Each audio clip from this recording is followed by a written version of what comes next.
naomba nichukue nafasi hii tutoe tamko kama kwa pamoja. Tunaungana na tamko la Mheshimiwa Mkuu wa Mkoa wa Dar es Salaam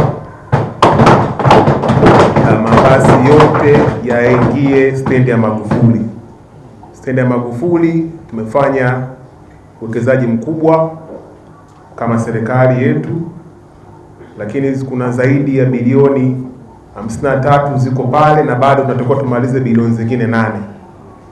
Lakini kamati ya kudumu, kamati ya TAMISEMI ilituambia kwamba tuanze kumaliza ile stendi kwa kutumia fedha zetu. Hivyo basi kama halmashauri kwanza tunataka kumaliza deni la bilioni 4.7 ambao tumeanza kulipa kila mwezi milioni 200, na baada ya hapo tunataka kumaliza ile stendi ili iwezekane sasa kuanzia sasa hivi mabasi yaanze kutumika, na kule kwa upande wa chini pia tutamaliza, na baada ya hapo tutaangalia kama tufanye kwa njia ya PPP au tufanye kwa peke yetu, lakini jambo la stendi ni la kwetu sote, na statement yetu ni kwamba mabasi yote yarudi pale ili kwanza halmashauri tuweze kupata fedha. Tuendelee kujielekeza katika kutatua kero za wananchi. Wananchi wetu wana kero nyingi, kwa tutapanga mambo mengi hapa, lakini baada ya vipango hii ambayo tunafanya kwenye baraza, basi twendeni tukatatue kero za wananchi kwenye maeneo yetu mbalimbali ambayo tunayo. Lakini jambo la tatu, umoja na mshikamano.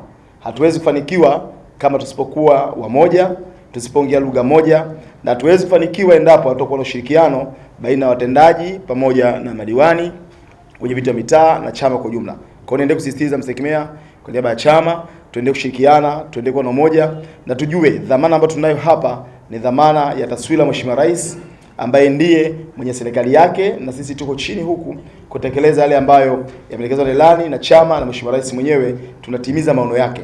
Zile ahadi tunazoahidiana katika utekelezaji wa taarifa mbalimbali, basi tujitahidi tuweze kuzitolea majibu, na inapotokea kuna changamoto katika majibu hayo, labda kwa wakati huo hayapo, pia na yeye tupeane mrejesho ili asiweze kurudisha kwa wananchi wetu waweze kujua ni nini kinachoendelea. Zaidi ya yote tunawashukuru sana kwa kazi nzuri tunayofanya, na kazi iendelee.